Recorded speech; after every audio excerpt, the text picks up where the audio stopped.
Mauricio, creo que tú me vas a dar un dato ahorita. Ay, sí, Ya estamos en vivo. Bueno, Muy buenas tardes, buenos días a todos y a todas. ¿Cómo están? Agradezco la participación de todos ustedes y en el envío del día de hoy. En el marco de la Semana Nacional de la Objeción de Conciencia, estamos hoy hablando un tema muy especial que se llama la objeción selectiva. Un tema muy nuevo y novedoso, digamos que en el marco de esta semana. Y para ello tenemos hoy unos invitados especiales. Vamos a contar con la participación de la Tulpa, una organización social que trabaja por los derechos de los objetores de conciencia. Vamos a tener también a Mauricio Ramírez, una persona de Justa Paz que trabaja también por los derechos de las personas en los territorios.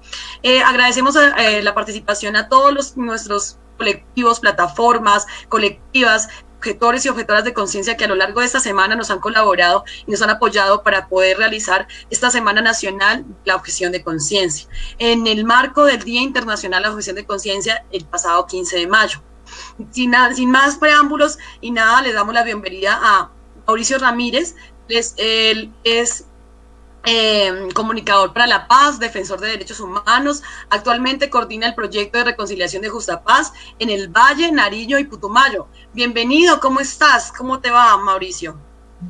hola a todas, todos y todos, un gusto saludarles en este espacio que tenemos de compartir frente a un tema que sí, como lo estaba diciendo Lorena, es un poco novedoso, tanto para Justa Paz como para, sí, pues como todos los objetores y objetoras de conciencia, que es este tema de la objeción Listo. colectiva.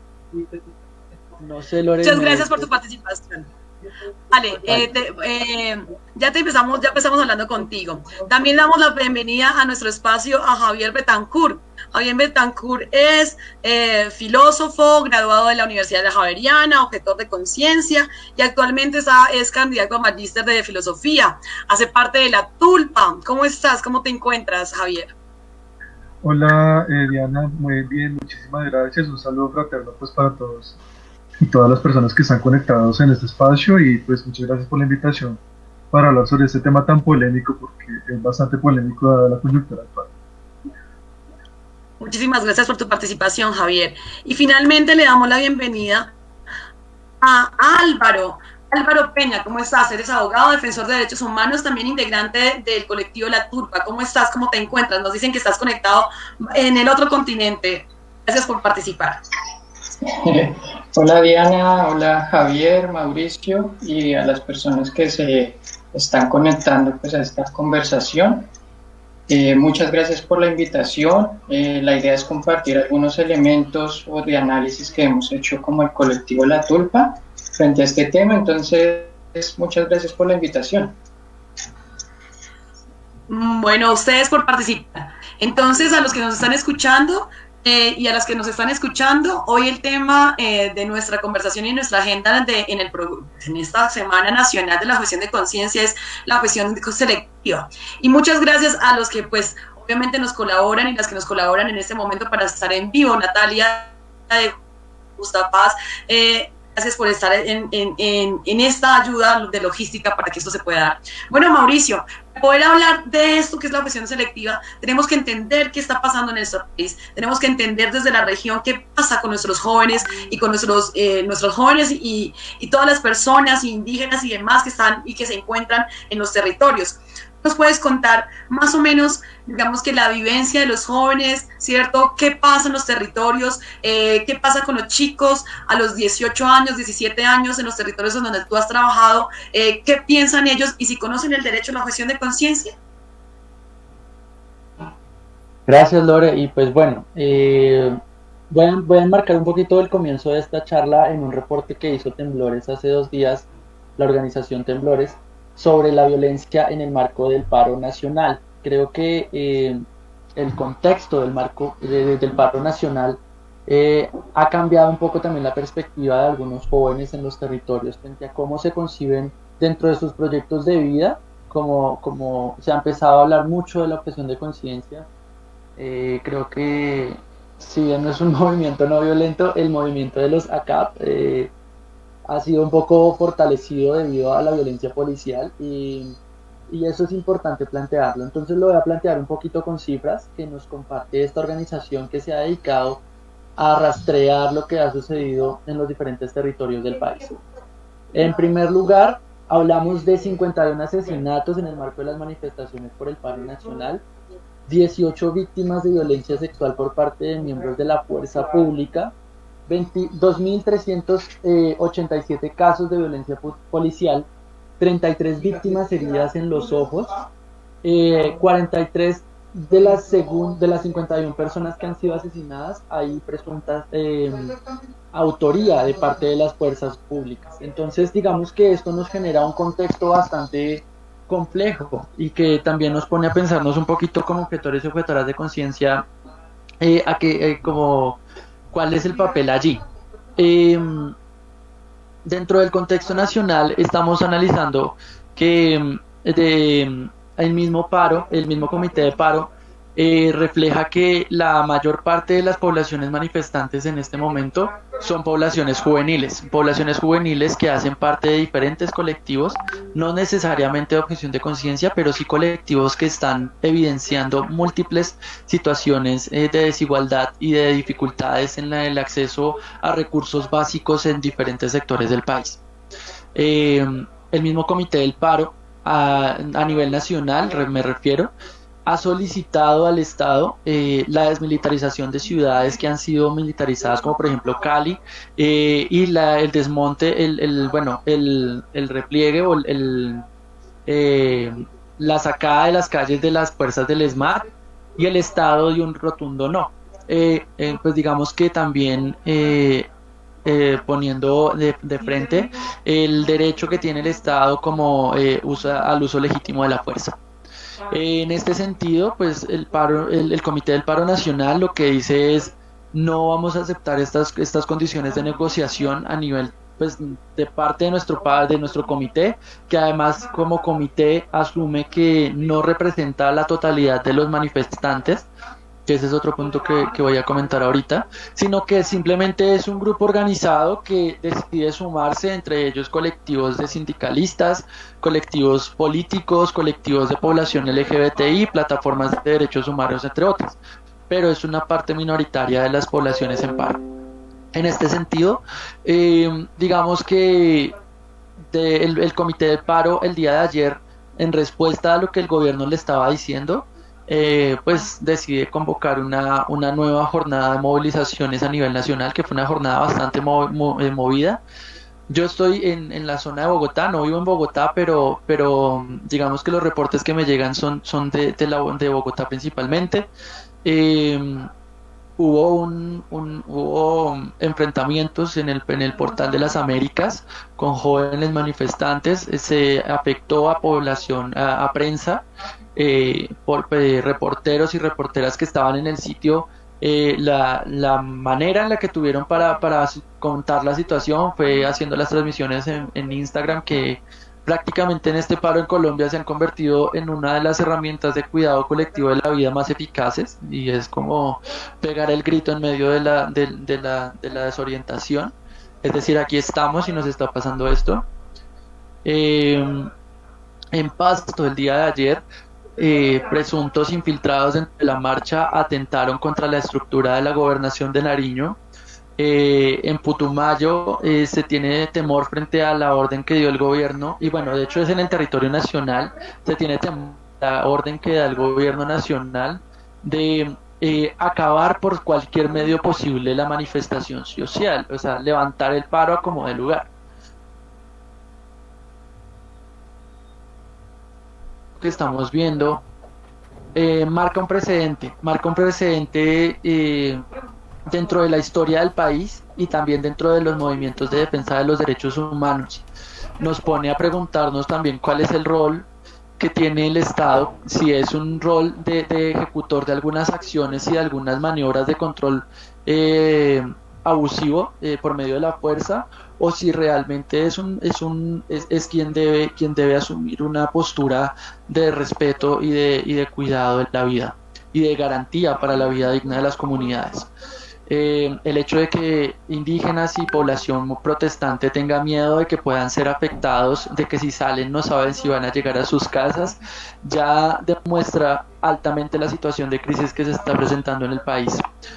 Entendemos, digamos que en un principio el hecho pues del uso de la fuerza es una estrategia disuasiva de dispersión para las manifestaciones sociales, pero se ha convertido prácticamente en un elemento de temor y casi que se propician acciones, no voy a decir lo que directamente del Estado, pero sí algunos actores influyentes han propiciado acciones paramilitares dentro de las ciudades del país.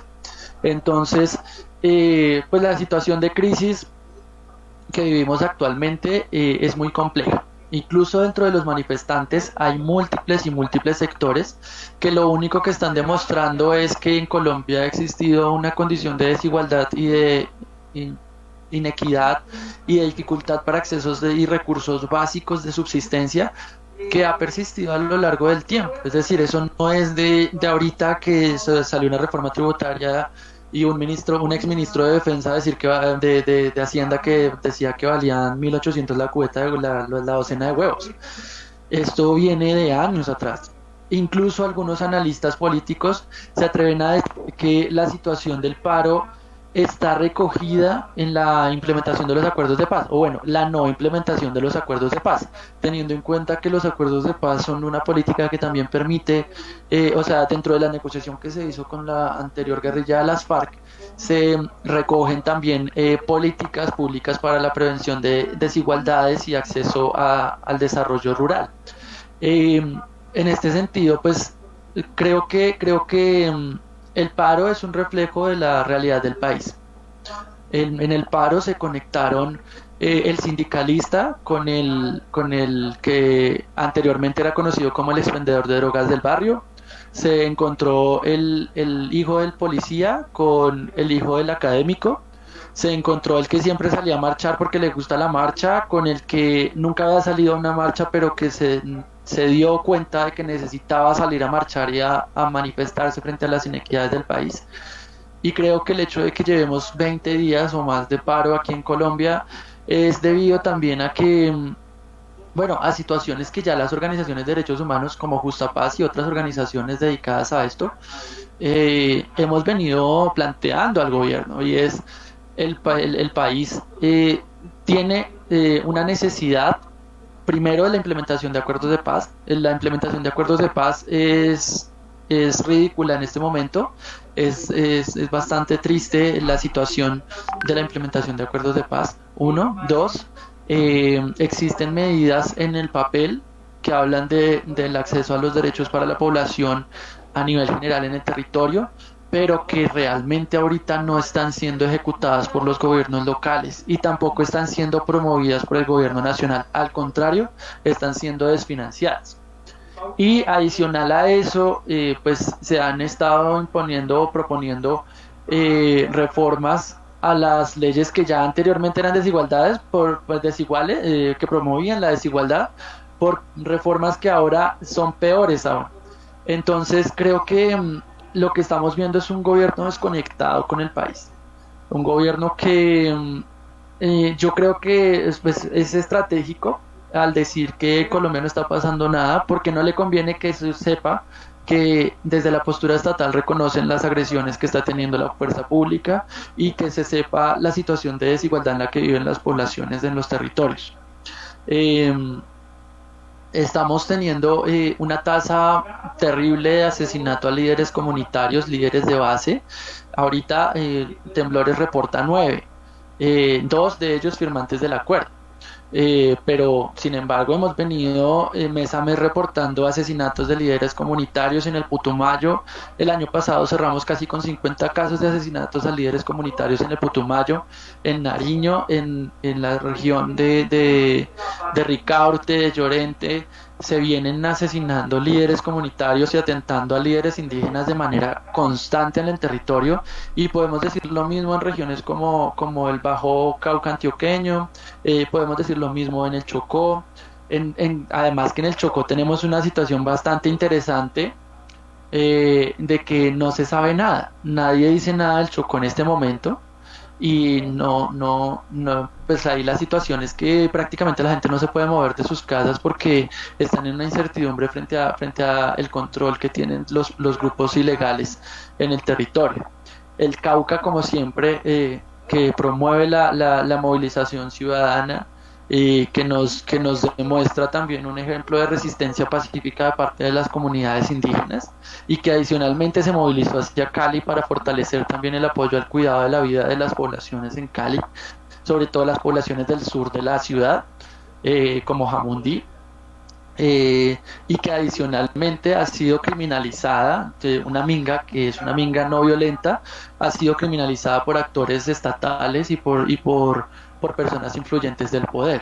Entonces, digamos que todo esto nos hace hacernos una pregunta ética y creo que no solamente a nosotros que somos defensores y defensoras de derechos humanos, sino a esos policías, a esos agentes de la fuerza pública que no solamente tienen hijos marchando en las manifestaciones, sino que adicionalmente también hacen parte de ese pueblo que tendría que llegar a pagar IVA, tendría que llegar a hacer declaraciones de renta por sueldos ínfimos y que digamos que se ve afectado por las medidas que se asumen desde el gobierno o que se estaban proponiendo asumir en un principio y que gracias a la movilización del paro en este momento se ha logrado eliminar esas propuestas de reforma. Yo voy a cerrar con una frase de Lederach que pues también hace parte de la filosofía que tiene el área de reconciliación y transformación en los conflictos, que es la que yo promuevo, y es la siguiente, y creo que con esto cierro para que los compañeros hablen un poco del tema del día de hoy. La reconciliación necesitará encontrar el modo de abordar el pasado sin quedarse encerrado en un círculo vicioso de mutua exclusividad inherente a ese pasado. Las personas necesitan la oportunidad y el espacio para expresar el trauma y el dolor provocados por lo que se ha perdido y la ira que acompaña al dolor y a las injusticias que han sufrido. Desde el área de reconciliación hemos sido insistentes en el llamado permanente a los diferentes actores de la sociedad civil a asumir una perspectiva de reconciliación, pero no una perspectiva de reconciliación que implique desconocer que se están acometiendo situaciones de violencia y que se está criminalizando la movilización ciudadana. Al contrario, una perspectiva de reconciliación que parta desde la visión de una justicia restaurativa donde el Estado reconozca los hechos de violencia que está cometiendo y a partir de ese reconocimiento también se asuman propuestas de reparación para las víctimas de la población marchante. Entonces, desde esa perspectiva y creo que con ese panorama nacional los dejo. Abrazo fuertemente desde la distancia a nuestros compañeros de Ibagué, de Cali, de Popayán, de Pasto, de Putumayo, de Puerto Asís y toda la región del Putumayo, porque ellos están concentrados como una unidad en el departamento. Les envío un abrazo fuerte a todas las poblaciones que se movilizan de manera no violenta por promover una paz justa, una paz que reconozca las diversidades y una paz que reconozca también la dignidad humana como principio fundamental. Muchas gracias, Lore. Mauricio nos deja un panorama de un contexto nacional bastante fuerte que pasan estos días, varias preguntas que quizás de pronto Javier también nos puede ayudar a resolver. Y es que por un lado, 5 posturas que nos deja Mauricio, como un gobierno desconectado de los territorios, ¿cierto? Asesinato a líderes y lideresas en los territorios, un silencio y un silencio absoluto del gobierno frente al control que hay de actores armados ilegales en los territorios y definitivamente un no acceso a los derechos fundamentales de la población y en este caso de los jóvenes. Eso genera que haya un levantamiento en este momento de una protesta y muchas personas, ¿cierto?, haciendo manifestaciones por el acceso integral a sus derechos. Pero entonces nos deja una pregunta y es, mientras que no hay acceso a derechos fundamentales como educación, salud y demás, que como nos hablaba Mauricio en los territorios, lo que hay es un control de autoridades no legales, ¿cierto? Y de actores armados ilegales en los territorios. Nos da la pregunta y es, en el pasado, hace 3 semanas, las fuerzas militares dejaron una consigna y es, a pesar de todo, van a haber 21.000 incorporaciones jóvenes las fuerzas militares. En ese sentido, o sea, por un lado no hay acceso territorial a los derechos, pero por el otro lado sí hay una exigibilidad de la ley. Y en ese sentido queríamos preguntarle a Javier, bueno, ¿qué es eso de la objeción selectiva? Que también Mauricio ya lo indicó, ¿no? Muchos de los jóvenes manifestantes, muchos de los jóvenes, de las jóvenes que son objetores de conciencia en los territorios también son hijos de policías, también son hijos de las fuerzas militares. Y entonces, o sea, es decir, nos estamos enfrentando, si todo el país, y cuál es esa reconciliación que dice Mauricio, ¿cierto? O sea, le apostamos a una reconciliación, pero ¿de qué manera? Entonces, ¿cuál es esa sería la pregunta de Javier, para Javier, ¿cierto? ¿Qué es eso de la objeción selectiva? Y en este espacio y en este ambiente, ya nos dejó Mauricio en el contexto, ¿cómo se puede dar? ¿Cómo podemos hacer este tipo de situaciones y de reconciliación? Bueno, Diana, muchísimas gracias entonces por la pregunta, muy pertinente. Pues yo me quiero referir y quiero un poco a reflexionar a partir del panorama que nos trazó Mauricio para un poco tratar de responder tu pregunta. Y es, bueno, ¿qué es eso de la objeción selectiva? ¿Y por qué es importante empezar a hablar de la objeción selectiva en ese contexto tan problemático en el que estamos viendo unos desmanes tenaces? Yo creo que desde hace mucho tiempo atrás, no sé, el nivel, digamos, de violencia no haya tenido lugar, sobre todo en las ciudades, y estamos viendo, creo que un panorama mucho más crudo en el que se han venido a agregar actores armados ilegales en ese contexto. Entonces, bueno, un poco dentro de ese panorama, me parece que sería interesante, digamos, problematizar en dónde es que cabe la objeción selectiva. Y hay una cosa que mencionaba en su intervención Mauricio, y es que vemos que en el uso de la violencia que hace sobre todo el ESMAD y la policía, pero sobre todo, más que todo el ESMAD, porque ellos se supone que son una fuerza policial que está entrenada en técnicas disuasivas para mitigar, digamos, la protesta, para mitigar irrupciones ciudadanas. Se supone que dentro del entrenamiento que tienen estas facciones deberían tener formas justamente de uso legítimo de la fuerza, pero que no sean letales, ¿cierto? Y hay un poco, pues, el uso algunas veces del gas lacrimógeno, algunas veces, digamos, el uso de la recalzada, pero lo que hemos visto, por ejemplo, desde el año pasado con el asesinato de Dylan, qué pena, es que muchas veces este tipo de armas supuestamente no letales pueden ser incluso letales, ¿cierto? Como incluso el mal uso de estas armas puede conducir al asesinato de civiles inocentes. Y ahí un poco entonces la pregunta que se genera es entonces ¿dónde está el límite de lo que puede y no puede hacer la fuerza pública? Y es justamente en donde el tema de la objeción selectiva pues viene a colación. Y es que, a ver, hay una cosa que es fundamental entender en esto, y es que tanto la policía y los militares no tienen ningún permiso en dañar por alguna manera o responder con un fuego, digamos, demasiado letal, demasiado peligroso, cuando el otro, es decir, cuando el oponente no tiene las mismas condiciones para responder a ese fuego. Entonces, no se puede utilizar un gas lacrimógeno, no se puede utilizar una recalzada, no se puede utilizar un fusil, no se puede utilizar una pistola, si no hay igualdad de condiciones.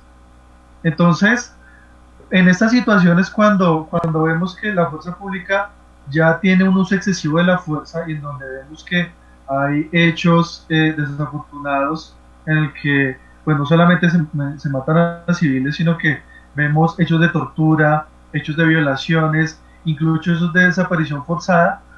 En esos contextos en donde vemos una violación de los derechos humanos es donde justamente hay que decirle a las fuerzas militares y también a la policía que en estos casos existe una cosa que se llama la objeción selectiva. La objeción selectiva, ¿qué quiere decir entonces? La objeción selectiva es negarse a participar en esos hechos de violencia que puedan justamente llevar ya sea a los soldados, ya sea a los policías, a incurrir en violación de los derechos humanos.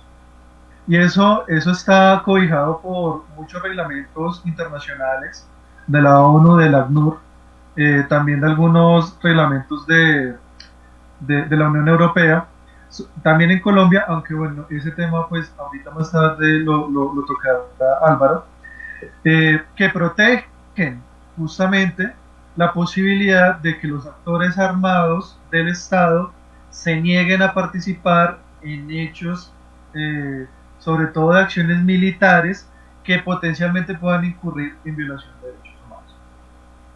Entonces, dicho eso, un poco ese panorama, eso es lo que implica la objeción selectiva. Hay algunas especificaciones, algunas singularidades que tiene la objeción selectiva frente a la objeción de conciencia. ¿Por qué? Porque por un lado, la objeción de conciencia es sobre todo pues un derecho que tenemos nosotros los civiles como ciudadanos, ¿cierto?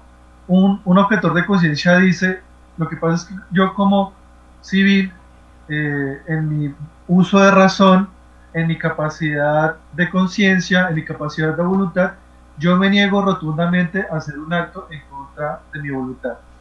Me niego rotundamente a hacer un acto que se me obligue, ¿cierto? Y que vulnere mi conciencia o que vulnere un acto que yo crea que puede incurrir en una violación o que me vulnere a mí como un sujeto moral, ¿cierto?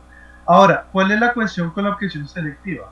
El problema con la objeción selectiva es que muchas veces, claro, un soldado o un policía al ingresar dentro de la fuerza pública, pues pierde este derecho civil que nosotros tenemos, ¿cierto? Y al incorporar esa identidad como soldado o policía, pues ya se rige por otro sistema, como por ejemplo en Colombia, como el fuero militar o la justicia penal militar. Y ya dentro de esta legislación, que ahorita Álvaro nos hablará un poquito más, pues hay otras reglas de juego, ¿sí? Sin embargo, como bien lo he dicho antes, de todas maneras, hay la posibilidad de que cuando un actor armado sabe que puede incurrir en una violación de derechos humanos, pues puede desobedecer. Así como los civiles también tenemos derechos a desobedecer al Estado cuando hay acciones ilegítimas que nos obliguen a entrar en, no sé, en escenarios, digamos, como el servicio militar obligatorio, ¿sí? Entonces, hay una similitud que me parece que es importante tener en cuenta, porque los soldados y los policías se les ha dicho últimamente, eso se lo escuché a una persona que tiene a un hermano en la policía, les decían que no tenían derechos humanos, cuando eso no es cierto. Realmente los policías y los militares tienen sus derechos, están protegidos por unos reglamentos internacionales que precisamente les permiten hacer actos de desobediencia cuando se ve que es evidente que hay una violación en los derechos humanos, cuando es ilegal justamente las órdenes que se emiten desde los mandos altos, y cuando no hay una razón justa para las operaciones militares que puedan llevar a crímenes de lesa humanidad. Eh, Dígase, por ejemplo, no sé, la masacre del Aro, dígase, por ejemplo, los falsos positivos. Yo creo que eso es el ejemplo más polémico que hemos tenido en la historia contemporánea, no solamente de Colombia, sino de toda la región. Yo creo que difícilmente es comparable un hecho tan bochornoso, tan trágico, en el que la mayoría fueron adolescentes, aunque también hubo adultos que fueron masacrados por las fuerzas militares. Y se sabe que esto fue, de hecho, una directriz que vino desde el mismo gobierno. En esos casos en donde hay violaciones de lesa humanidad, de los derechos fundamentales, ahí es donde justamente entran las legislaciones internacionales a proteger a soldados que no quieran actuar en este tipo de acciones militares, ¿sí? Ese es, digamos, un poco el panorama de la objeción selectiva, en términos, digamos, de cómo se entiende en estos momentos. A mí me gustaría, pues para aprovechar, de pronto hacer una breve reflexión pues de cuál es, digamos, un poco el contexto y cómo es que surge justamente la objeción selectiva, porque eso es un poco, digamos, lo que creo que no se conoce, eso es un poco, digamos, lo que no se discute, y un poco también aprovechando que pues esto está enmarcado dentro de la Semana de la Objeción de Conciencia. Eso me parece que es un tema que es fundamental también discutir dentro de los movimientos de objeción de conciencia, dentro de los movimientos antimilitaristas, porque si bien los movimientos antimilitaristas apoyan fundamentalmente el derecho a la objeción de conciencia civil, yo creo que es fundamental también empezar a abrir el debate a qué posibilidades también tienen los militares y policías a manifestar su derecho a objeción de conciencia. Y muchas veces esto suena polémico porque es como decir, es que entonces nos vamos a aliar entonces con los militares y le vamos a hacer el trabajo a los militares. Y yo creo que pues este discurso hay que cambiarlo.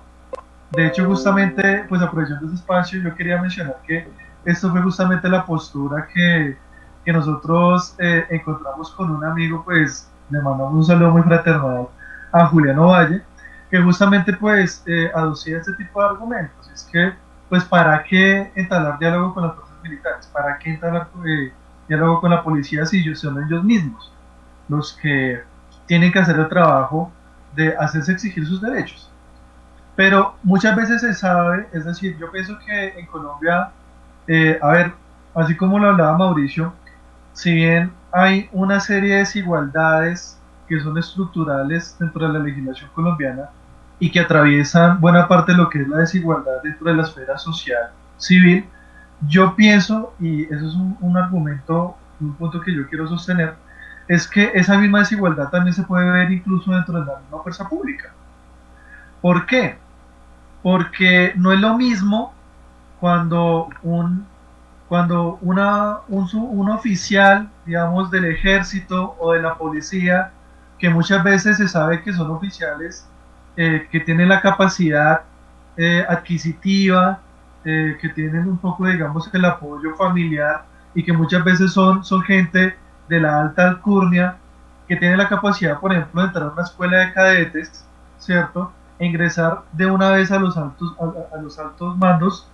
No es lo mismo un oficial de esos a una persona, a un joven de la clase, digamos, más baja de nuestro país, de la clase más asalariada, que a fuerza de no tener otras opciones, pues termina ingresando a la fuerza pública, debido al servicio militar obligatorio. Y es justamente a esos jóvenes a los que les toca hacer el trabajo sucio que mandan la gente de arriba, que muchas veces no los toca. Entonces, yo pienso que hay que tener un poco más de solidaridad, hay que tener un poco más de empatía, porque me parece que si bien estamos ante un hecho histórico eh, en el cual ahorita la ciudadanía se está levantando para exigir sus derechos, también han habido de todas maneras algunas manifestaciones de soldados y policías que se han negado justamente a seguir empuñando las armas para seguir perpetrando estos actos de violencia. Y son justamente soldados y policías que vienen de esta misma clase que ha sido históricamente explotada y que no tuvieron otras oportunidades. No sé, Diana, pues si tengo de pronto un poquito más de tiempo o si pasamos a otro punto, tú me dirás. No, pues Javier, la pregunta sería acá, tenemos como unos saluditos y unas preguntas, ¿no?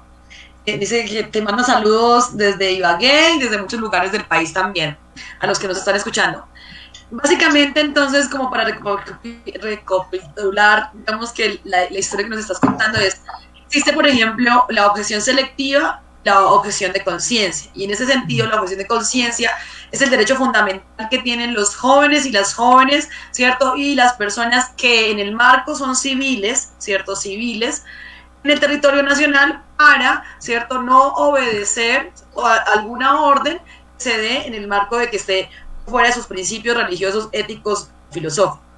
En cambio, la objeción selectiva, ¿sí?, a su vez, es como el marco del derecho fundamental que tienen las personas que son fuerzas militares, fuerzas civiles armadas, en este caso la policía, para desacatar una orden, ¿cierto?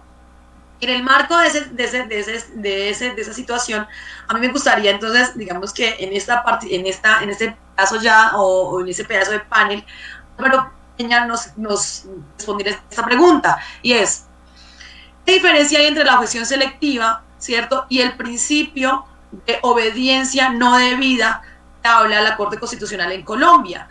Que listo, está la objeción, o si es lo mismo en la objeción selectiva, ¿cierto? Al principio de obediencia no debida o obediencia ilegítima que ha hablado la Corte. Entonces, en el marco de esa pregunta, ¿cierto? Ya para que nos den un poco más de fundamentos jurídicos a estas personas que si en el día de hoy fue, no sé, hijos de padres de las fuerzas militares o militares que nos están escuchando en este espacio, puedan conocer un poco más a profundidad legalmente, digamos, que esta objeción selectiva. ¿Claro?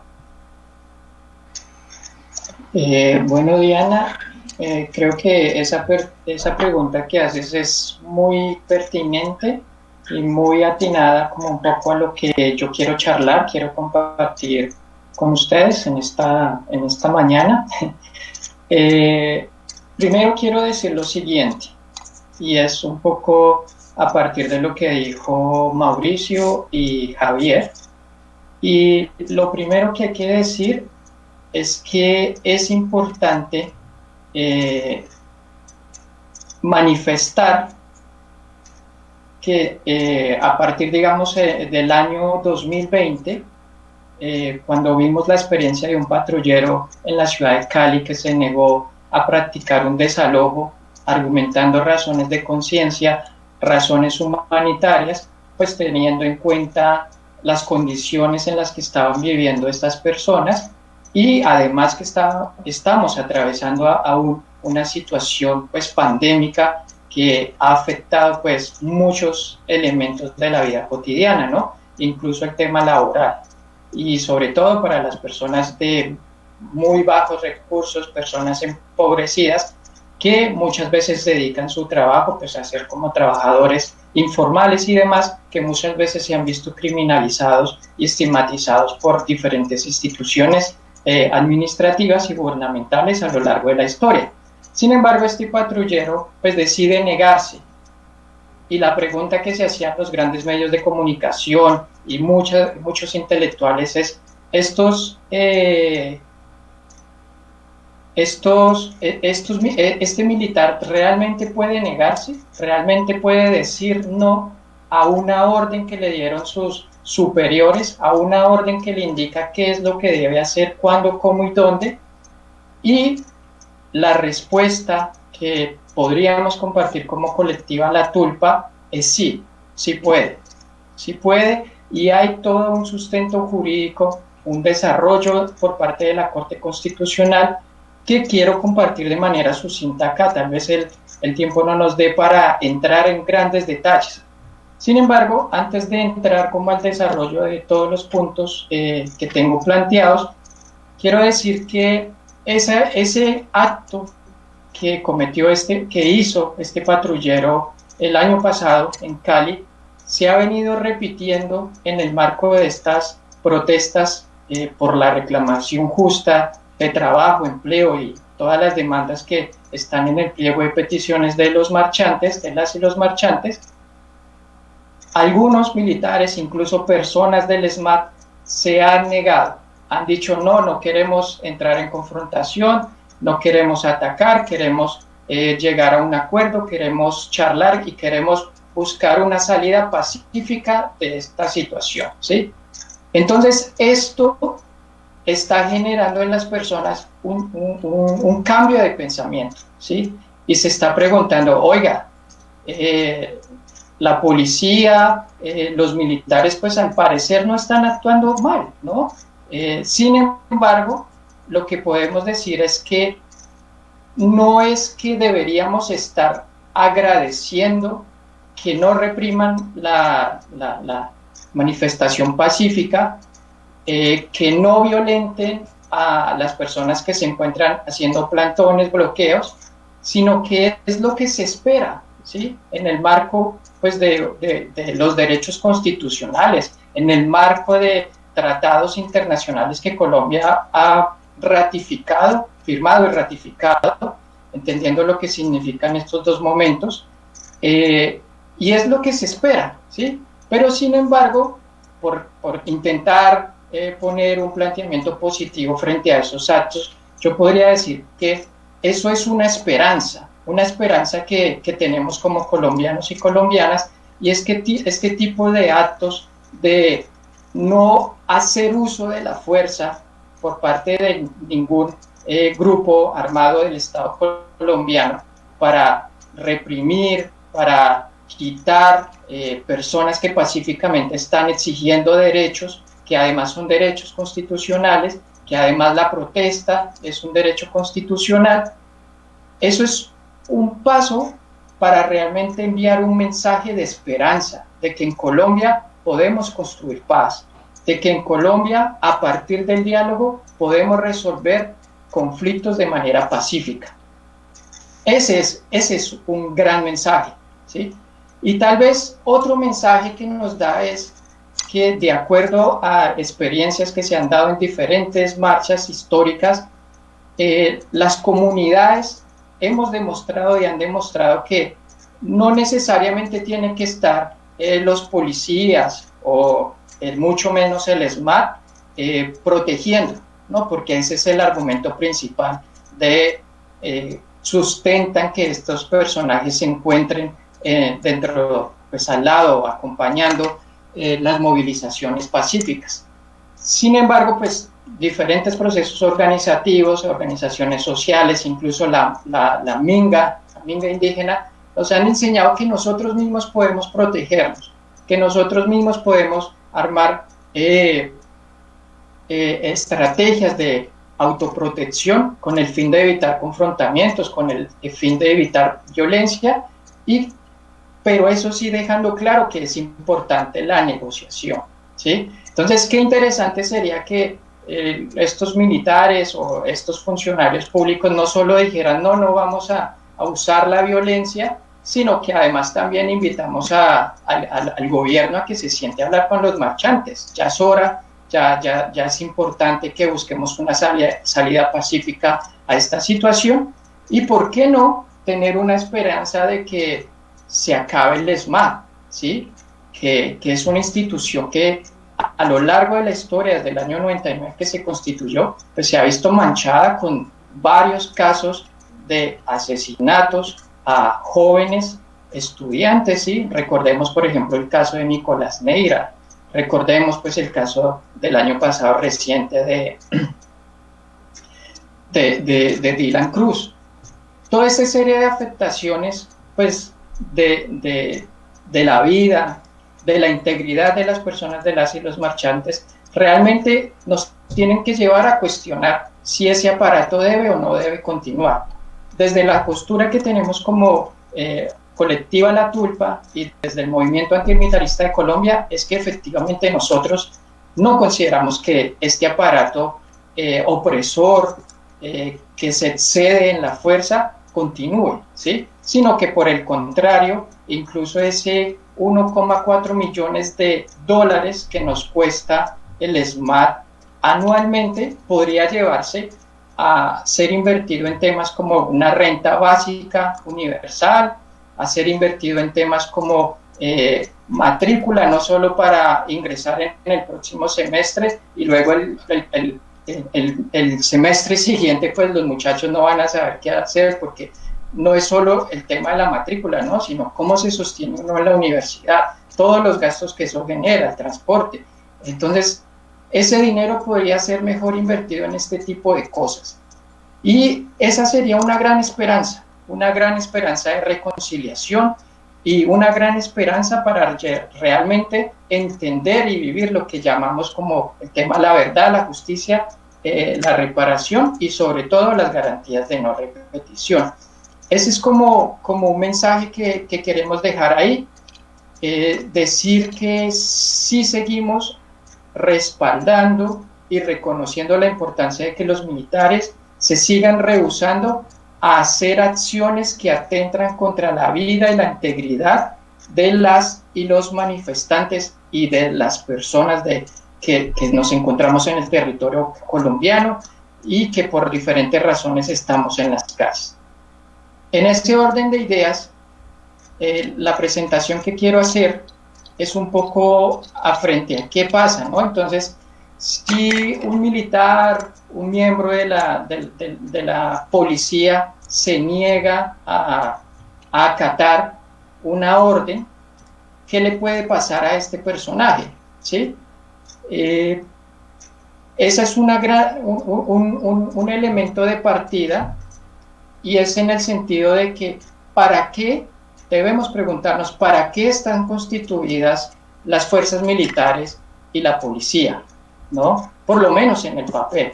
Entonces nos indica que las fuerzas militares, la policía, están conformadas para la protección del territorio nacional, para la protección de la soberanía, para la protección de la vida e integridad de todos los ciudadanos y las personas que habitan el territorio, para la protección y garantía de los derechos fundamentales, ¿sí? Esto lo podemos ver en el artículo 217 de la Constitución Política e incluso en articulados como la Ley 1862 del 2017, que es mediante la cual se reglamenta pues, el Código Militar, el Código Disciplinario Militar y el Código Disciplinario de Policía, que lo encontramos en la Ley 1015 del 2006. Entonces, esto es lo que nos plantea, ¿sí? Estos se constituyen para eso, ¿sí? Entonces, si un militar sabe o un policía sabe que su institución lo que debe representar es la garantía de tratados internacionales, garantía de la Constitución, protección de la vida e integridad de todos y todas, sabe que hacer uso de la violencia podría estar en contra de esos planteamientos o esas premisas constitucionales y debe ser consciente de que su accionar estaría infringiendo y violando este tipo de normas, lo cual los podría llevar a procesos de investigación penal, ¿sí? Y posiblemente no procesos solamente en la justicia penal militar, sino a través de la justicia ordinaria, ¿sí? Porque esto podría llegar a constituirse como crímenes, ¿sí? Y esos deben ser investigados y de una manera rápida, precisa y teniendo en cuenta los elementos de tiempo, modo y lugar, y que deben ser procesos que se lleven de a cabo respetando evidentemente el debido proceso, pero que no nos pueden llevar a temas como por ejemplo el caso de Nicolás Neira, ¿no? Después de 15 años de una lucha judicial que dio su padre, hasta solamente después de 15 años se reconoce la responsabilidad del Escuadrón Móvil Antidisturbios en el asesinato del joven Nicolás Neira, un menor de edad que fue asesinado y en el marco de protestas por la defensa del derecho a la educación, por una educación de calidad y gratuita. Entonces, ellos están constituidos en teoría, o no en teoría, digámoslos así, para eso, ¿sí? Se constituyen para eso. Aquí solo hago una cuñita y es que me pongo un poco alejado del planteamiento, es porque hago parte de un proceso antimilitarista, de una colectiva antimilitarista, y nosotros consideramos que es posible un mundo, es posible un país sin ejército, sin policía. Pero bueno, ese no es un tema para abordar hoy justamente en este momento, pero eso es lo que vemos. Entonces, retomando, el ejército, la policía están para proteger nuestra constitución, para proteger nuestra vida, para proteger nuestra integridad. Ese es el mandamiento superior, reconocido además en tratados internacionales.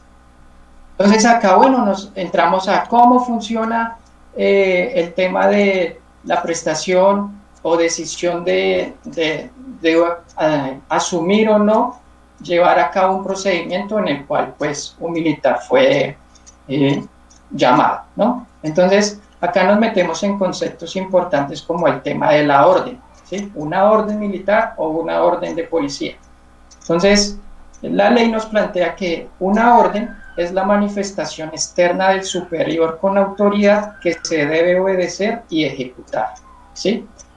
Pero esto no queda simplemente como así suelto, sino que además debe tener una serie de características para que esta orden sea legítima, ¿sí? Para que esta orden realmente se considere que no sobrepasa los límites constitucionales o de tratados internacionales. Entonces, estas órdenes, tipo de orden, deben ser legítimas, lógicas, oportunas, claras, precisas, concisas y con relación con el servicio. Poco a poco en la presentación profundizaré algunas de estas características, pero entonces quiero pasar ahora a eso que tú muy bien preguntas, Diana, y es la obediencia debida, ¿sí?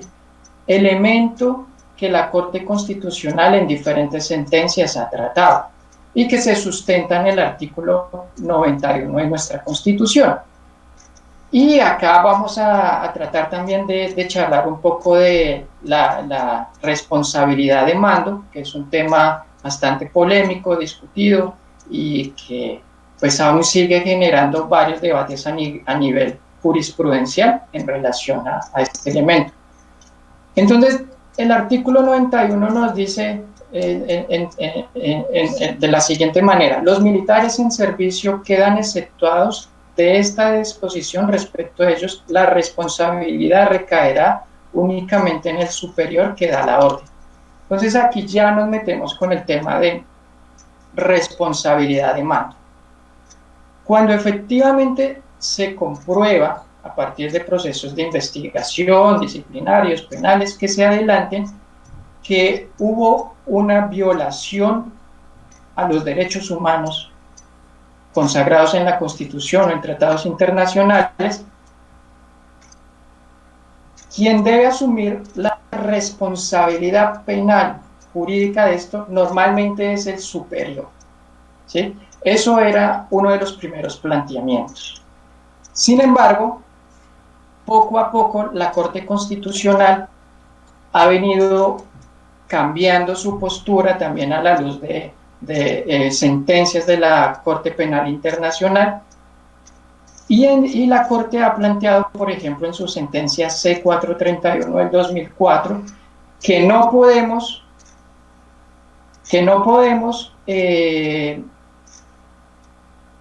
considerar que en Colombia existe la obediencia ciega, ¿sí? Que si un militar, un superior, transmite una orden a un inferior, este inferior no tiene la posibilidad de cuestionarla, ¿sí? Dice todo lo contrario a la Corte Constitucional, y es que la responsabilidad no debe ser solo de mando, sino que también debe haber una responsabilidad del ejecutor. Entonces aquí la Corte Constitucional nos habla de la diferencia entre mero ejecutor y ejecutor consciente. Entonces, voy a hablar un caso hipotético. Digamos, un militar ordena a un soldado que cometa un acto que atenta claramente con la Constitución, la protección de la vida y demás. Este militar hace la reflexión y efectivamente desde su análisis objetivo, personal, y a partir de diferentes elementos formativos que se espera que tengan los militares a partir de sus ejercicios de formación en derechos humanos, este militar dice: lo hago, ¿sí? Y lo hizo. Entonces aquí este militar, aunque sea subordinado, pues predetermina una conducta, ¿sí? Sabe que esto podría constituir un delito, pero aún así decide ejecutarlo. Esto no lo exime de responsabilidad, sino todo lo contrario. Debe asumir la responsabilidad penal y disciplinaria que ésta conlleve. Y son los órganos competentes los que deben efectivamente probar que fue una persona consciente, que sabía y tenía las plenas capacidades para inferir que efectivamente eso no está permitido en ningún ordenamiento jurídico en nuestro país. Entonces, no es solo la responsabilidad de mando, efectivamente también deben responder, pero quienes acatan órdenes también tienen la responsabilidad de ser conscientes de las consecuencias que pueden generar o no esas conductas que ellos realicen, y no pueden justificarse, fue una orden de un superior. ¿Listo? Entonces acá yo ya quiero plantear un elemento fundamental, y es que la objeción de conciencia, si bien es un derecho fundamental que habla como de la autonomía, de la posibilidad de decidir y no hacer cosas que van en contra de mi conciencia, en este caso, en el marco de la objeción de militares y policía, no es solo un derecho, sino que es lo que se espera, ¿sí? Es casi que un deber objetar a este tipo de órdenes que atentan contra la vida e integridad de los ciudadanos. Entonces, yo quiero retomar acá en algunas características de las órdenes militares, cuando hablamos de qué es una orden militar, para hacer énfasis en lo siguiente, ¿sí? Algunas de las características es que esas órdenes deben ser claras, precisas y concisas. Pero haciendo un análisis, por ejemplo, hace unos días salió el presidente de la República a decir, hay que quitar esos bloqueos. ¿Cuál es su orden? Quitar los bloqueos. Además, él es el comandante en jefe de las Fuerzas Militares de Colombia. Quitar esos bloqueos. No importa cómo, decía Mauricio. Lo importante es quitarlos. Entonces esto puede llegar a dar, sin quererlo tal vez de una manera ingenua, ¿por qué no?, a que algunos militares que tengan una formación, porque acá también tenemos que ser muy críticos en cuál es la doctrina militar, cuál es la doctrina policial, qué es lo que se enseñan en los cuarteles, cuál es el concepto de enemigo que tienen en los cuarteles y demás. Y unos militares en los cuales se les ha metido que luchar por los derechos puede llegar a ser riesgoso para la sociedad y demás, pues ellos podrían ver esto no como una posibilidad de garantizar el cumplimiento de derechos fundamentales, sino una amenaza para sostener pues el Estado colombiano. Entonces, es importante que cuando comandantes en jefes o comandantes den esas órdenes sean precisos, ¿sí? No queremos que nos pase cosas como los 6.402 casos de nuestros jóvenes que ya no nos acompañan debido a mal llamados falsos positivos. No queremos que vuelva a suceder algo así, y era porque en ese tiempo, según se ha demostrado en diferentes fallos de diferentes cortes de colombianas, muchos de ellos fueron asesinados simplemente porque los militares querían una serie de prebendas que les otorgaban por presentar bajas en combate, ¿cierto? Entonces ahí hubo errores de ser preciso, de ser claro con el tipo de órdenes. No por nada el New York Times el año pasado también denunciaba que podríamos llegar a estar viviendo otra situación parecida a los más llamados falsos positivos. Y hubo alertas, y hubo movimiento, y se logró cambiar esa situación, ¿no? Pero entonces estas órdenes ambiguas que dejan un tinte, un sinsabor, no se pueden permitir, ¿sí? Deben ser precisas y siempre recordar que nadie puede extralimitarse, ningún funcionario puede extralimitarse de sus funciones. 3 elementos más alrededor de la orden militar legítima desarrollados por la Corte Constitucional en la sentencia C-570 del 2019. Primero, la responsabilidad en la obediencia no se trata de forma ciega. De hecho, se advierte expresamente que en el cumplimiento de las órdenes debe esforzarse en ser fiel a los principios del mando, y esto se ha de hacer con responsabilidad y a la vez con espíritu de iniciativa. Segundo, el código reconoce las contingencias que se pueden presentar, por lo que advierte que ante lo imprevisto se deberá tomar una decisión coherente con aquellos propósitos y con la doctrina militar. Entonces, acá vuelvo y reitero una discusión fundamental como antimilitaristas, como defensores de derechos, como constructores de paz, es ser muy analíticos y críticos con la actual doctrina militar que se está implementando en los diferentes cuarteles de nuestro territorio nacional. El tercer elemento, también se plantean cuáles son los límites a la obediencia, advirtiendo que si las órdenes extrañan la ejecución de actos constitutivos de delito, el militar no estará obligado a obedecerlas, y haciendo énfasis en que, en todo caso, asumirá la grave responsabilidad de su acción u omisión. Creo que está más que claro, no hay obediencia ciega en nuestro país.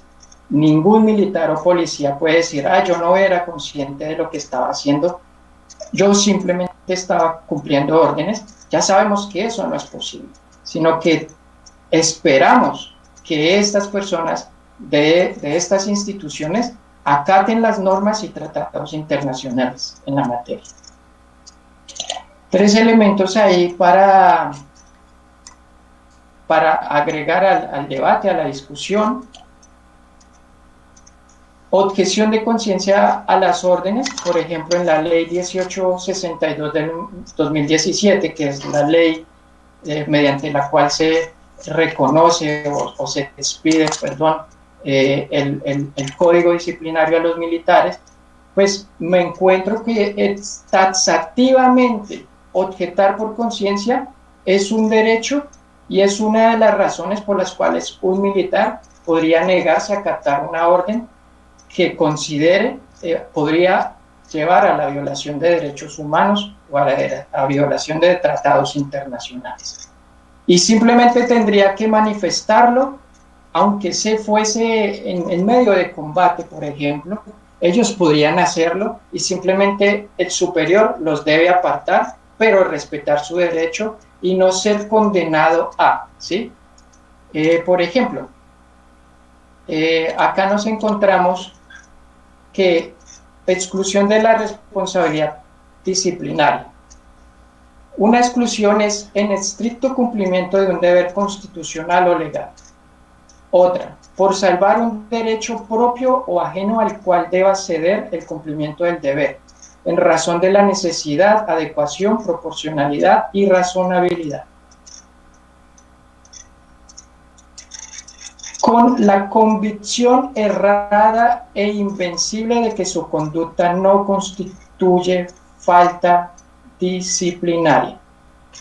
Entonces, no basta solamente con el ejercicio de decir no participamos en este procedimiento, sino que también deben pues, ser capaces de exteriorizarlo, de defender, de ejercer su derecho a la objeción de conciencia. Pero es complejo, ¿no?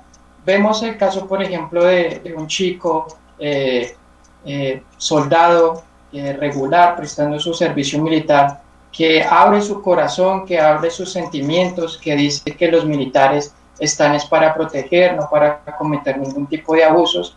Él es retirado, ¿sí? Su nombre es Kevin, y luego uno con los días pues, se pregunta qué pasa con este chico y se lo encuentra uno también en redes sociales con miedo, ¿sí? Con miedo de haber dicho eso que dijo, eso que la Constitución y tratados internacionales esperan de los militares, ¿sí?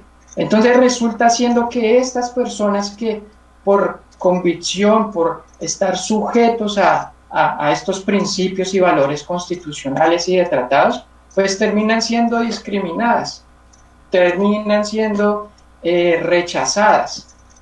Esto no puede seguir pasando, esto debe ser lo principal, esta debe ser la postura de no unos pocos, sino de la mayoría de las personas que integran los aparatos militares pues, legales del Estado. Ya como para ir cerrando, para no aburrirlos tanto, hablamos del delito de desobediencia a orden, ¿sí?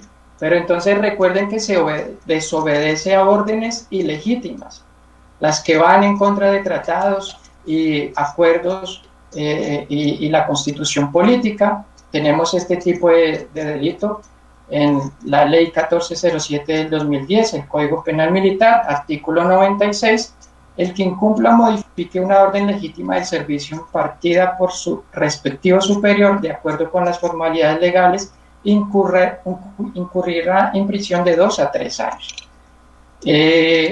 Pero sabemos que las personas que se nieguen y hagan uso del derecho legítimo a la objeción de conciencia no podrían llegar a ser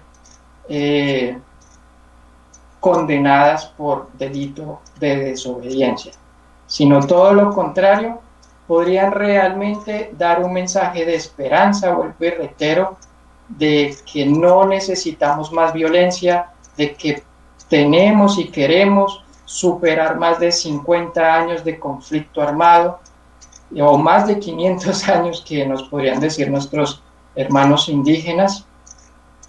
Pero bueno, por ahí simplemente como dije al principio, esto es un abrebocas, acá estamos en un proceso de construcción conjunta, colectiva, y seguiremos en el debate y seguiremos teniendo charlas de este tipo, discusiones con diferentes entidades para empezar a avanzar y desmilitarizar conciencias, desmilitarizar cuerpos, desmilitarizar mentes. Esto es un proceso de largo aliento, pero vuelvo y saludo a la movilización pacífica que se ha dado en el territorio colombiano.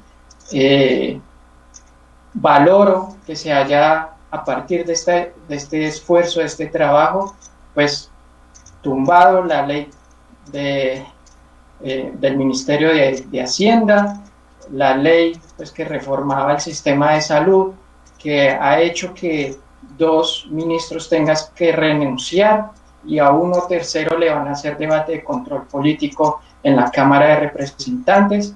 Entonces estas son apuestas que son importantes continuar, porque acá lo realmente valeroso es esas posibilidades de cambio, esas posibilidades de transformación que podemos llegar a tener en nuestros territorios. Por diferentes razones, yo como muchas personas alrededor del mundo decidimos salir del territorio colombiano, pero no por ello nos hemos desconectado sino que hemos estado haciendo diferentes movilizaciones, diferentes actos de presión ante Naciones Unidas, ante la Haya y diferentes escenarios internacionales, Parlamento Europeo, el Parlamento alemán, para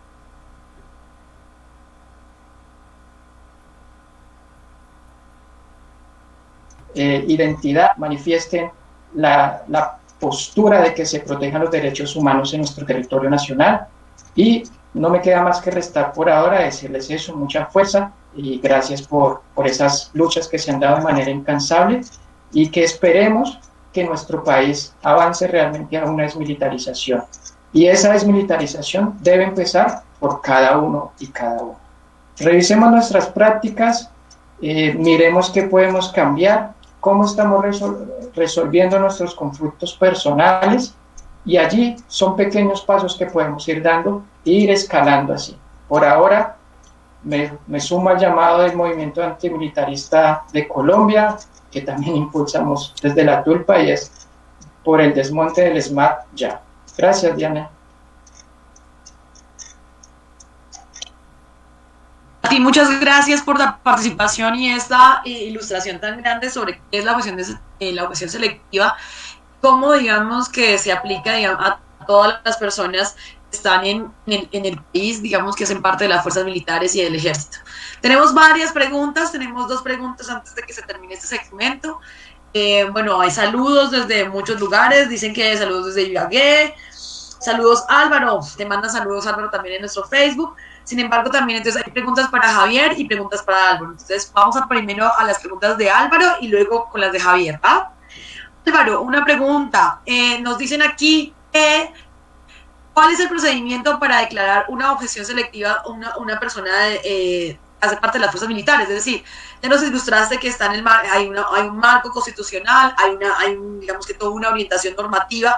¿Cuál sería la ruta, digamos, que de una persona del SMAT o de las fuerzas militares que decide no acatar la orden de la persona que está arriba de su mando para no tener ningún inconveniente a la hora disciplinaria. ¿Cuál sería el procedimiento? Nos preguntan aquí. Bueno, muy buena pregunta.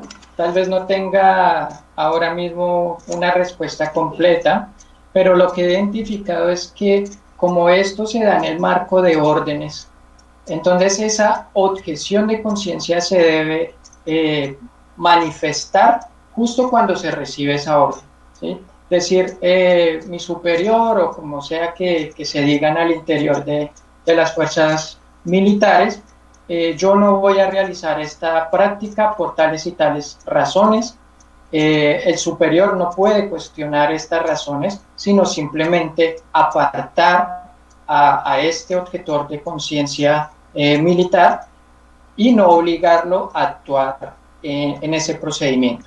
Ya seguramente le abrirá un proceso de investigación disciplinaria o penal, pero como sabemos, la ley protege, la Constitución y tratados internacionales protegen este tipo de actos porque es lo que esperamos, es lo que se espera, es lo que deben hacer. Vale, muchas gracias, listo. También podríamos indicarles, yo creo que hay varias cositas que también nos están diciendo por acá y que hemos podido mirar como desde Justapaz, ¿no? Este principio de obediencia no debida, y recuerden que hay algunos de las fuerzas militares o de la policía que nos están viendo, o hijos de militares o de fuerzas militares, aquí hay que mirar una cosa. Todo lo que es la objeción selectiva viene también por un principio que nació después de la Segunda Guerra Mundial. Cuando nace la Segunda Guerra Mundial, cuando después que pasa todo lo que pasó con los nazis, ¿cierto? Y todo lo que pasó con el genocidio de los judíos y todo lo que pasa, cuando llegaron a responder el ejército, ¿cierto? En Alemania, era una pregunta y llegó un tribunal, ¿cierto? El tribunal de Nuremberg. El tribunal de Nuremberg no sabía cómo juzgarlos, que habían cometido actos, obviamente, de lesa humanidad, habían cometido actos también, genocidio, ¿cierto? Violaciones a todos los derechos humanos en ese momento habidos por haber, ¿sí? Y no sabían cómo juzgarlos porque ellos hablaban de la obediencia. Es lo que, digamos, que Álvaro el día de hoy nos estuvo, digamos, que hablando en el marco, y le agradecemos por eso. Y la obediencia, ellos decían que en el marco de la obediencia estaban cumpliendo una orden, y como estaban cumpliendo una orden, no podían, porque no tenían por qué sancionarlos, y que ellos estaban cumpliendo una orden. Y en el marco de esa orden, y en ese momento histórico, ¿cierto? Por allá en 1960, 65, ¿cierto? Se determina que no todas las órdenes son legítimas, ¿sí? Que no todas las órdenes deben ser legítimas, y que no, las fuerzas militares no se pueden custodiar y pueden ser responsables a una orden legítima. Eso no puede ser. Entonces, en ese caso, si algún militar nos está viendo, si algún policía nos está viendo, o algún hijo de ellos, ustedes no pueden en algún momento argumentar en un proceso disciplinario o penal que la orden que ustedes acataron era legítima porque se las dio su superior jerárquico. No, si las órdenes son ilegítimas y van en contra de los derechos fundamentales, de los fines esenciales del Estado, de todo el marco normativo de los derechos humanos, las órdenes son ilegítimas. Y en ese sentido, no sirve que haya no sirve que el argumento sea que están atacando órdenes con el fin de cumplirlo. Y ahí viene lo que se llama la objeción de conciencia selectiva, o la objeción selectiva para ellos, y es decir, no hago esta orden, no practico esta orden, porque es una orden ilegítima. Y así como les recuerdo, para los que nos están diciendo cuál es la sentencia por el Facebook o por el chat, la sentencia en que hablaba Álvaro sobre cómo decir no a las órdenes legítimas, ¿cierto?, que van en contra de esos derechos fundamentales, es la sentencia CST 578 del 95. Entonces, si ustedes en algún momento, los que nos están escuchando o los que nos están viendo en este momento, tienen una orden ilegítima, o lo que pasaba en los falsos positivos, y que tienen unas órdenes con unas preventas, pero no ilegítimas, porque van en contra de la vida de la población que se tiene que proteger, pueden decir no, ¿sí? Pueden decir objeción selectiva, o pueden decir principio de obediencia no debida. En el marco de eso, ¿cierto?, pueden argumentarlo por escrito a quien a su tribunal militar, ustedes tienen un tribunal militar, o al superior del superior jerárquico que les dio la orden, ¿no? Porque siempre hay una figura ahí. Muchísimas gracias, Álvaro, por esta ilustre y gran, bueno, ahí ya la copiaron en el chat, esta gran, digamos que profundidad de objeción selectiva. Realmente dentro de este contexto que hacía Mauricio, nos han llamado mucho, hemos tenido, digamos que algunas preguntas, y por eso es que el tema era tan adecuado, muchas preguntas, porque no toda la población y no todas las fuerzas militares y la policía o el SMAT quieren cumplir algunas órdenes, y sencillamente sí hace falta que, por ejemplo, los cursos de derechos humanos que tienen las fuerzas militares, pues esto se hable un poco más, porque ellos también tienen unos derechos, ¿no? Y ese derecho de decir, no cumplo órdenes también para una guerra o para unas personas que sencillamente voy a dañar. Javier, bueno, tenemos una pregunta para ti. Nos dicen lo siguiente, voy a leerla porque es bastante larga. Quisiera preguntar, ¿considerar que hay un movimiento de objeción de conciencia en Colombia? ¿Consideran, yo creo, que existe un movimiento de objetores de conciencia en Colombia? Encuentro expresiones o colectivos en territorios, pero en realidad no hay un ejercicio de articulación política a nivel nacional. No hay una agenda política clara. Entonces, ¿qué acciones o visiones soportan la idea en que hay un movimiento de objeción de conciencia en Colombia? Esa es la pregunta. ¿Tú crees que hay un movimiento de objetores de conciencia o se está construyendo, o de qué manera hay un movimiento de objetores y objetoras de conciencia, Javier? Bueno, pues es una pregunta interesante.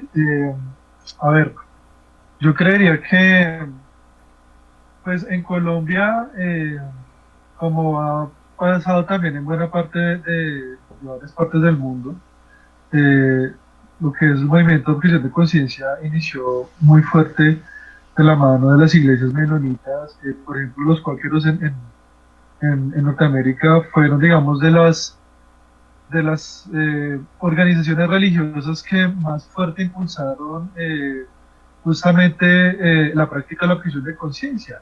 Incluso Diana, ella, pues tú hablabas de cómo, por ejemplo, en la Segunda Guerra Mundial ahí había pues una práctica justamente de cómo pues los nazis tenían esta línea de mando tan fuerte, pero por ejemplo cuando los aliados empezaron a llevar tropas y empezaron a reclutar justamente gente que pertenecían a estas organizaciones religiosas de los cuáqueros y los menonitas, era curioso porque fue ahí desde donde empezó justamente un movimiento fuerte de objeción de conciencia ya desde la Segunda Guerra Mundial. Incluso he visto ya algunos trabajos que dicen que incluso ya en la Primera Guerra Mundial ya habían habido iniciativas de objeción de conciencia.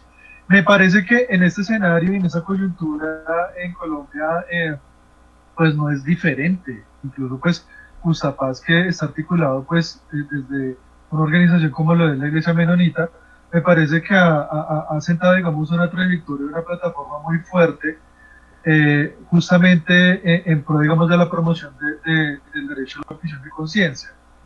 Más de pronto, digamos, desde una motivación religiosa, pero sin embargo, de todas maneras, yo, por ejemplo, personalmente estoy haciendo ahorita mi proceso aquí con Justa Paz, y yo lo estoy haciendo desde motivaciones más políticas, morales y filosóficas.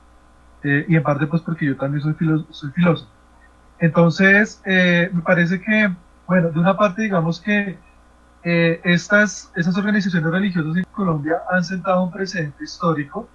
Me parece que en buena parte también, bueno, en Colombia, digamos, de los procesos históricos a raíz de la violencia, también han habido otros procesos, digamos, más de carácter político, me parece a mí, ya digamos desde una objeción de conciencia con otro tipo de motivaciones, desde la no violencia, desde acciones, digamos, de impacto, pues que no implique, digamos, el uso de la fuerza, de la violencia, ¿cierto?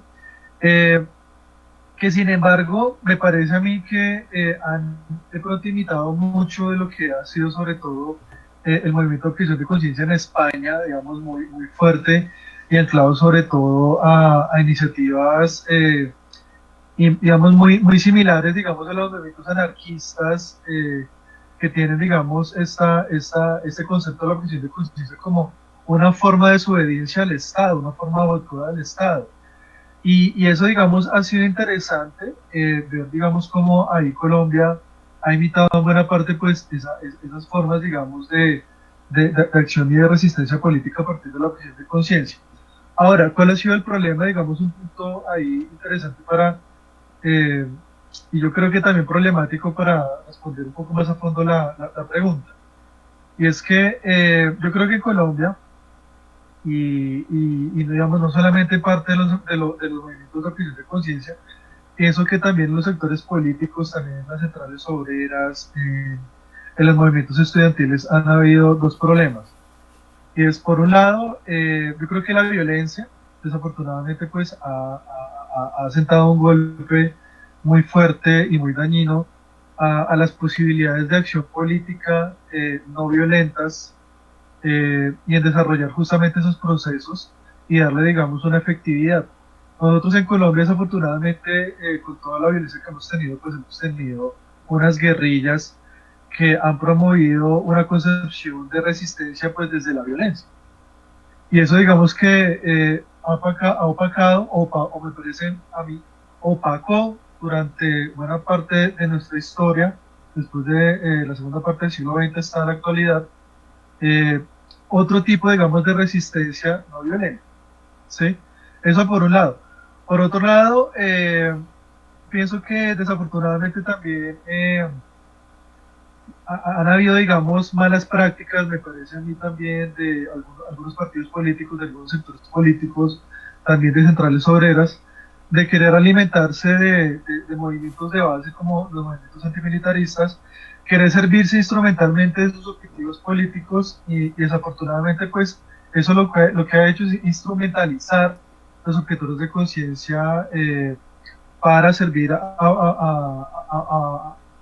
sobre todo como objetivos políticos de sectores, pero pues que no están, eh, digamos, no están tan interesados en adelantar y reconocer, digamos, eh, los intereses de los movimientos antimilitaristas, ¿sí?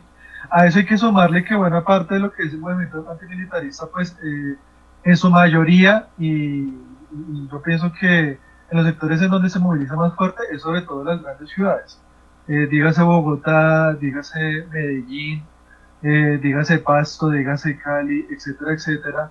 Pero de todas maneras, me parece que al igual como Gustapaz, y pensaría yo también como otra plataforma también igual importante, como Juventud Rebelde, que es una organización que viene de Marcha Patriótica, pues han, digamos, movilizado y han tratado de articular las iniciativas de objeción de conciencia ya a nivel, digamos, más en la ruralidad, los municipios más aledaños a las grandes urbes.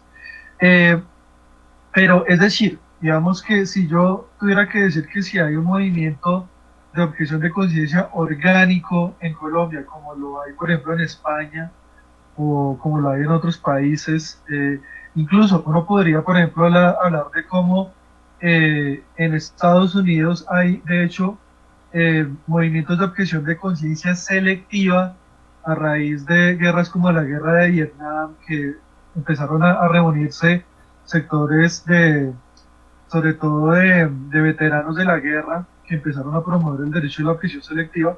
Yo pienso que en Colombia eso falta.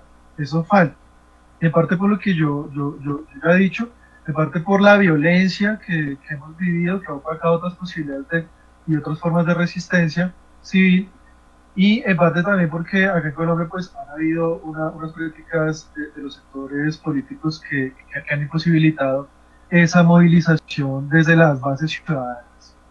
Entonces, si bien existen organizaciones, si bien existen alianzas, si bien existen lazos fraternos, me parece que en Colombia hace falta una construcción mucho más fuerte para darle, digamos, un impulso mucho más grande a las motivaciones políticas y a los intereses políticos del movimiento antimilitarista, y que sea como una movilización ciudadana.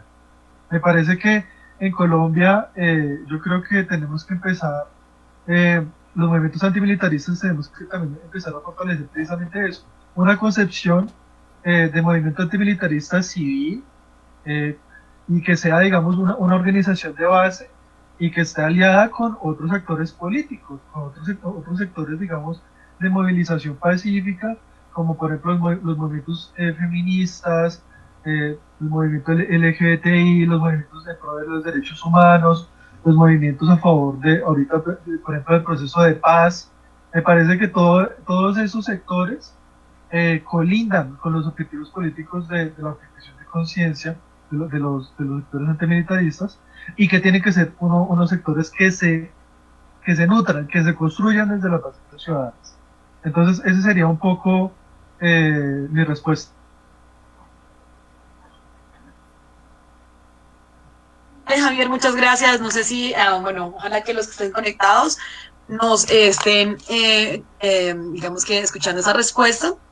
Bueno, ya para el cierre, entonces yo les voy a pedir el favor a los tres participantes, en 2 minuticos nos den una reflexión del espacio que nos deja este espacio del día de hoy y también lo que nos deja la Semana Nacional de la Objeción de Conciencia, partiendo de que si bien en este momento en Colombia, como lo dijo Javier, no hay un movimiento grande que se pueda notar de objetores y objetoras de conciencia, lo que queremos con este espacio y con esta Semana Nacional de la Objeción de Conciencia es que podamos construir ese espacio, ¿no?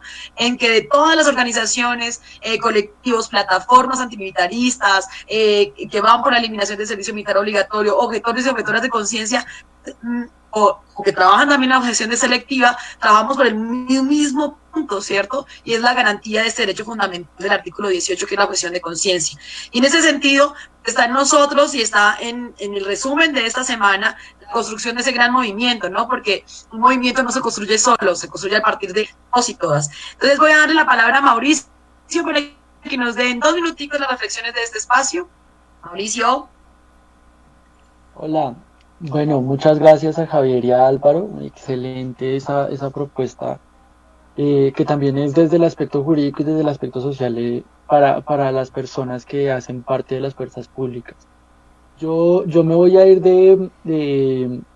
pues ahí un poquito siguiendo la filosofía que Justa Paz promueve desde la visión anabautista, eh, que es también una visión desde la no violencia, desde la espiritualidad.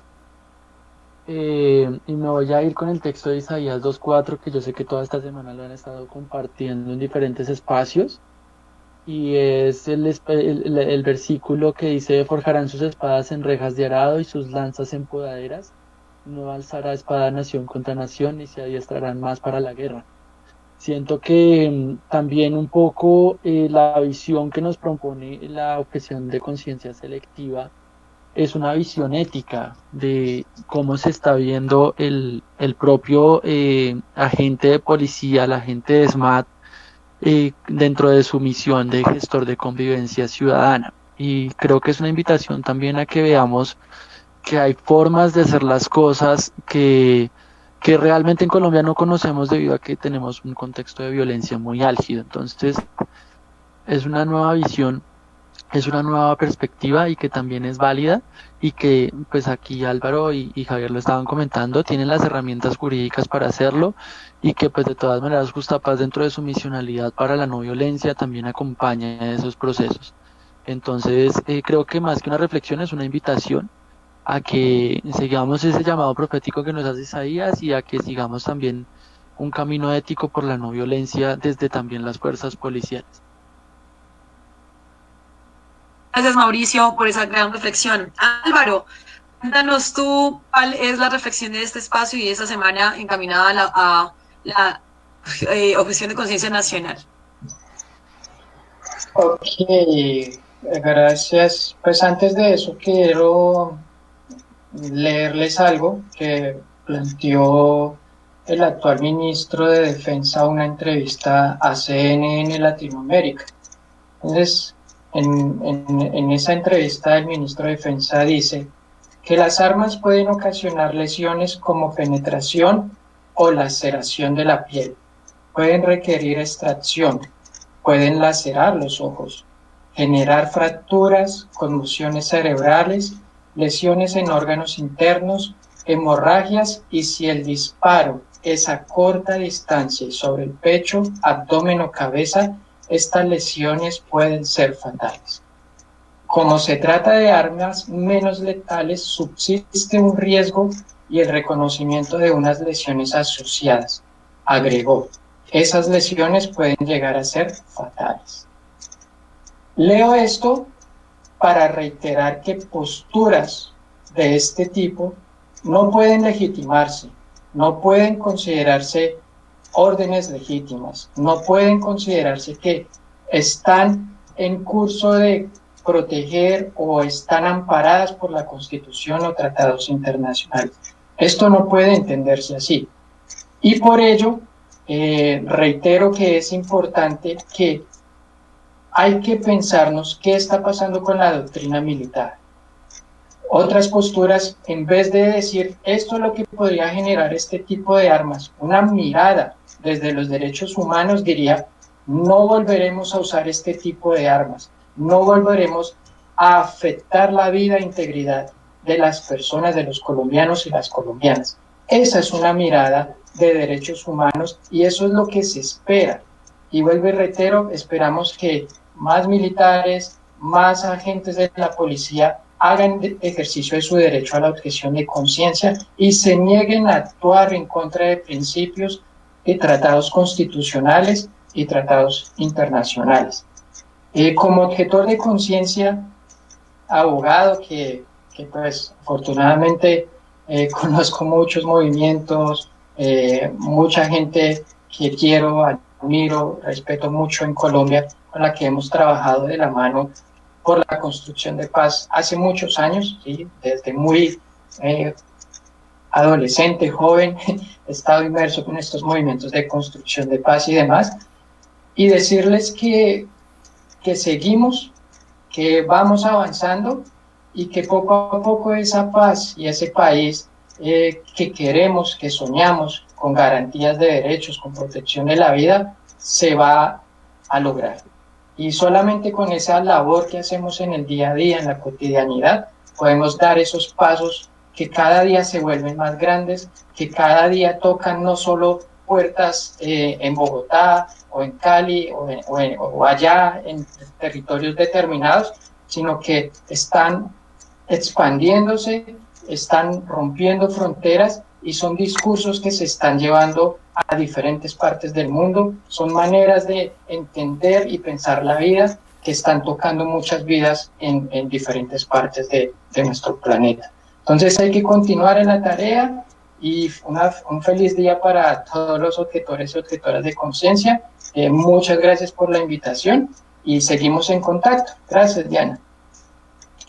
Muchas gracias por tu reflexión, Álvaro. Te agradecemos también conectarte. Ya sabemos que estás como al otro lado del continente y muchas gracias por estar en este espacio con nosotros. Javier, tu reflexión, ¿qué nos dejas para este espacio y para todos los que nos estuvieron, digamos, que ahí pendientes de este tema tan importante que es la objeción selectiva?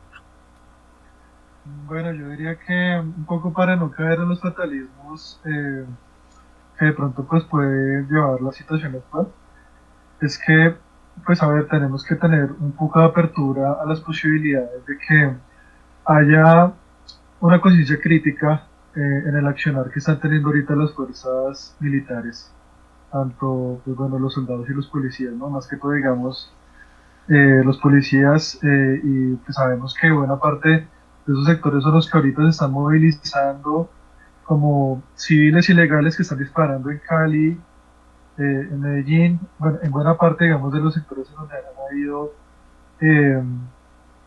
desafortunadamente asesinatos, y un poco, digamos, mandarles el mensaje a esas personas de que tienen la capacidad de pensar profundamente qué es lo que están haciendo, porque digamos que sin esa capacidad para que puedan reflexionar sobre lo que están haciendo, sobre las violaciones que están cometiendo, pues no vamos a tener un cambio, no vamos a tener la posibilidad de generar una verdadera transformación en nuestras prácticas de violencia.